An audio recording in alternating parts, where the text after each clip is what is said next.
श्री परमात्मने नमः। श्री चैतन्य चरित्रावली अध्याय परम सहृदय निमाई की निर्दयता। महाप्रभु के लिए आज का ही दिन नवद्वीप में अंतिम दिन है। कल अब गौरहरि ना तो निमाई पंडित रहेंगे और न सची पुत्र।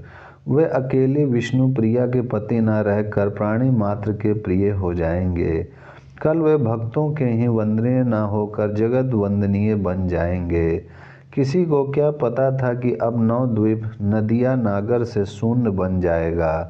प्रातः काल हुआ, प्रभु नित्य कर्म से निवृत्त होकर भक्तों के साथ श्रीवास पंडित के घर चले गए। वहाँ सभी भक्त आकर एकत्रित हुए। सभी ने प्रभु के साथ मिलकर संकीर्तन किया। फिर भक्तों को साथ लेकर प्रभु गंगा किनारे चले गए और वहाँ बहुत देर तक श्री कृष्ण कथा का रसास्वादन करते रहे। अनंतर सभी भक्तों के समूह के सहित अपने घर पर आए। न जाने उस दिन सभी के हृदयों में कैसी एक अपूर्व सी प्रेरणा हुई कि उस रात्रि में प्रभु के प्राय सभी अंतरंग भक्त आकर एकत्रित हो गए। खोल बेचने वाले श्रीधर कहीं से थोड़ा चूरा लेकर आए और बड़े ही प्रेम से आकर प्रभु के चरणों में उसे भेंट किया। अपने अकिंचन भक्त का अंतिम समय में ऐसा अपूर्व उपहार पाकर प्रभु परम प्रसन्न हुए और हंसते हुए कहने लगे, श्रीधर, ये ऐसे सुंदर च्यूरा तुम कहाँ से ले आए? इतना कहकर प्रभु ने उन्हें माता को दिया।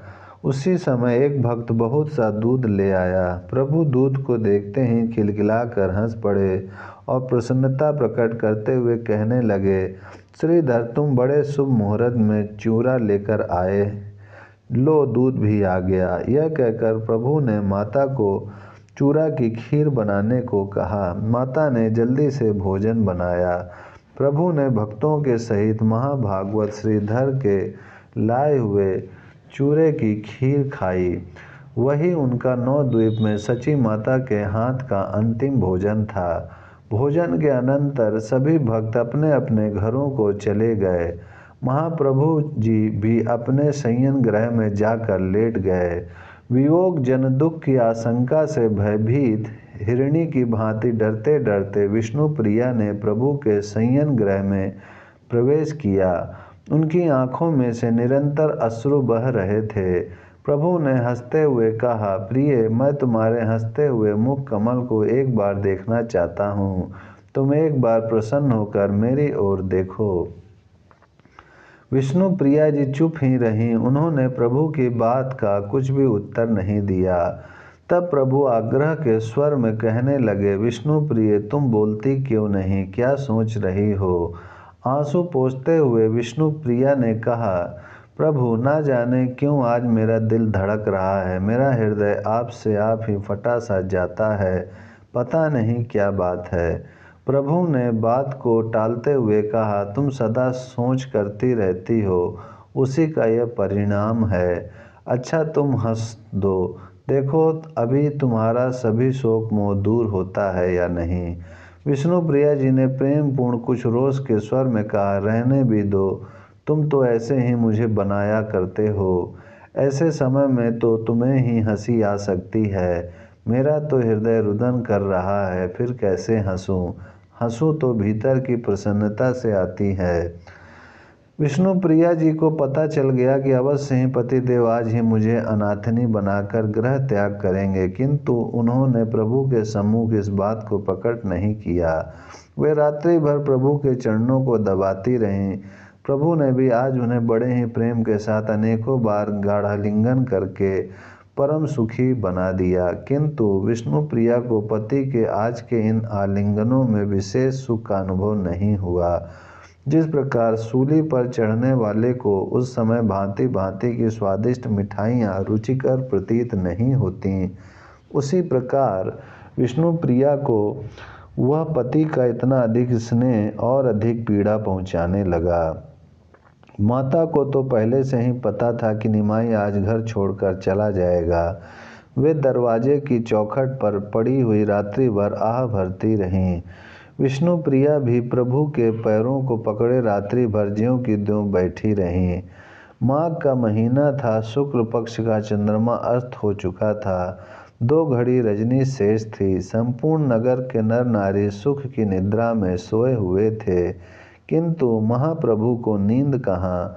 वे तो सन्यास की उमंग में भूख प्यास सुख निद्रा आदि को एकदम भुलाए हुए थे। विष्णु प्रिया उनके पैरों को पकड़े बैठी हुई थीं। प्रभु उनसे छूटकर भाग निकलने का सुअवसर ढूंढ रहे थे। भावी बड़ी प्रबल है, जो होनहार होता है वैसे ही उसके लिए साधन भी जुट जाते हैं। रात्रि भर की जागी हुई विष्णु प्रिया को नींद आ गई। वह प्रभु की सैया पर ही उनके चरणों में पड़कर सो गई। रात्रि भर की जगी हुई थी, इसीलिए पड़ते ही गाढ़ा निद्रा ने आकर उनके ऊपर अपना अधिकार जमा लिया। प्रभु ने इसे इस बड़ा अच्छा सुअवसर समझा। बहुत ही धीरे से प्रभु ने अपने चरणों को विष्णु प्रिया जी की गोद में से उठाया। पैर के उठाते ही विष्णु प्रिया जी कुछ हिलीं। उसी समय प्रभु ने दूसरे पैर को ज्यों का त्यों ही उनकी छाती पर रखा रहने दिया। थोड़ी देर में फिर धीरे धीरे दूसरे भी पैर को उठाया। अब के विष्णु प्रिया जी को कुछ भी पता नहीं चला। प्रभु बहुत ही धीरे से सैया पर से नीचे उतरे। पास में खूंटी पर टंगे हुए अपने वस्त्र पहने और एक बार फिर अपनी प्राण प्यारी की ओर दृष्टिपात किया। सामने एक क्षीण ज्योति का दीपक टिमटिमा रहा था, मानो वह भी प्रभु के वियोग जन दुख के कारण दुखी होकर रो रहा है। दीपक का मंद मंद प्रकाश विष्णु प्रिया जी के मुख पर पड़ रहा था। इससे उनके मुख की कांति और भी अधिक शोभायमान हो रही थी।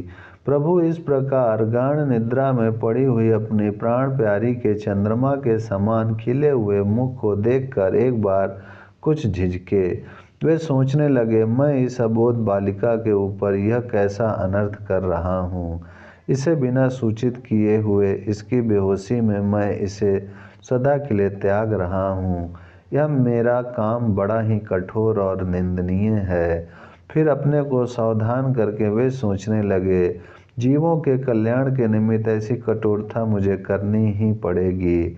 जब एक ओर से कठोर न बनूंगा तो संसार का कल्याण कैसे होगा। माया में बंधे हुए जीवों को त्याग वैराग्य का पाठ कैसे पढ़ा सकूंगा। लोग मेरे इसी कार्य से तो त्याग वैराग्य की शिक्षा प्राप्त कर सकेंगे। इतना सोचकर वे मन ही मन विष्णु प्रिया जी को आशीर्वाद देते हुए संयन घर से बाहर हुए।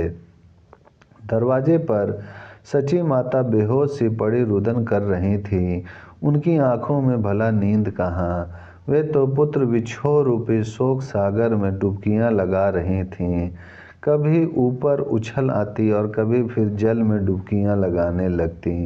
प्रभु ने बेहोश पड़ी हुई दुखनी माता के चरणों में मन ही मन प्रणाम किया। धीरे से उनकी चरण धूलि उठाकर मस्तक पर चढ़ाई।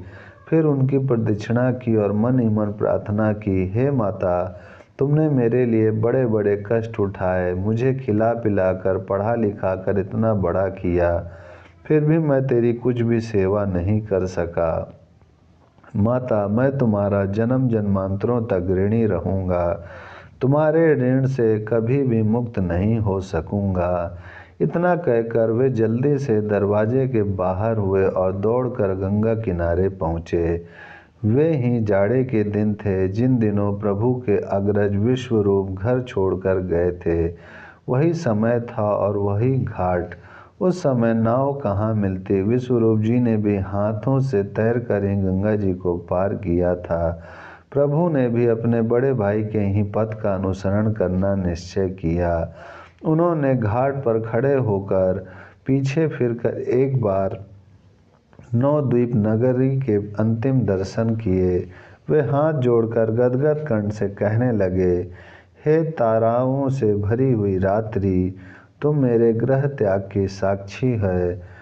ओ दसों दिशाओं, तुम मुझे घर से बाहर होता हुआ देख रही हो।